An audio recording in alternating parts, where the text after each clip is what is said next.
Hello friends, welcome to my YouTube channel Rathore serial life. आपके लिए नागार्जुन एक योद्धा के आने वाले एपिसोड के अपडेट लेकर आई हूँ। एपिसोड की शुरुआत में आप देखेंगे बबूर भान लोपी से कहते हैं कि माँ आप कुछ ऐसा करिए कि जिससे कि मेरे पिताजी जीवित हो जाएं और उनको पुनः जीवित करने के लिए आप हमसे जो कहेंगी हम करेंगे। तो लोपी कहती हैं कि पुत्र तुम चिंता मत करो पंडाब पुत्र अर्जुन को हम पुनः जीवित कर लेंगे। हमारे नागलोक में एक मणि है, जिसको भी हम वो मणि देंगे वो पुनः जीवित हो जाएगा।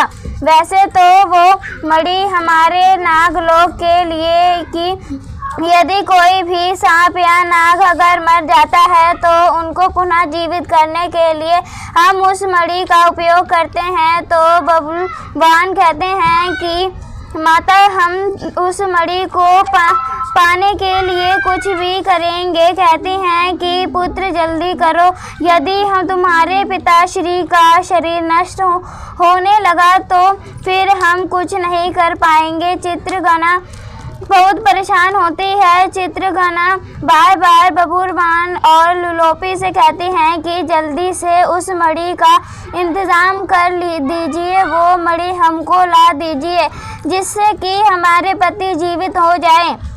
तो वह कहती है कि हम ऐसा ही होगा, मैं अपने रक्षक को बुलाती हूँ, वो यहाँ पर तुरंत आ जाएंगे और स्वर्ण शक्ति से भी तेज वो वहाँ पर पधारते हैं और वो सबको प्रणाम करते हैं और वो कहते हैं कि माता बताइए। और वो कहती है कि है लो, यह हमारा आभूषण है, यह ले जाओ और जाकर के हमारी पिताश्री को दीजिएगा और पिताश्री शेषनाग से कहिएगा कि उनकी पुत्री ने अपने पति को पुनः जीवित करने के लिए वो मणि मंगाई है और हमको ज्ञात है कि हमारे पिताश्री वो मणि शीघ्र ही देंगे। वो कहते हैं कि ठीक है, लेकिन वो मणि तो हमारे नागलोक के लिए है। लेकिन जब नाग कन्या लोभी अपना आभूषण देके वह मणि मांगती हैं तो उनके रक्षक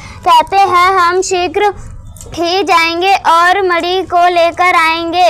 यह शीघ्र ही यहाँ पर अर्जित हो जाए। और लोपी के कहने पे उनके रक्षक वहाँ से प्रस्थान करते हैं। उससे पहले वो कहते हैं कि यह शरीर ऐसे ही बना रहे, इसलिए वह अपने विष से उसको प्रभावित करते हैं। इधर आप देखेंगे कि शेषनाग बैठे होते हैं और शेषनाग वासुकी और धृतराष्ट्र और तक्षक सभी वहाँ घर बैठे होते हैं। इतने में लोपी के रक्षक वहाँ पर पहुँचते हैं और वो लोपी का आभूषण देते हुए कहते हैं कि नागलोक कन्या लोपी ने वो मणि मंगाई है जिससे कि उनके पति अर्जुन जीवित हो सके। इधर वासुकी अर्जुन को यह सारी बातें बता रहे होते हैं। अर्जुन कहते हैं कि हमको तो यह पता ही नहीं था कि महाभारत काल में अर्जुन की मृत्यु भी हुई थी। वासुकी कहते हैं कि यह पन्ना छुपाया गया था, अर्जुन की मौत के बारे में किसी को नहीं बताया। यह पेज अदृश्य कर दिया गया था महाभारत से।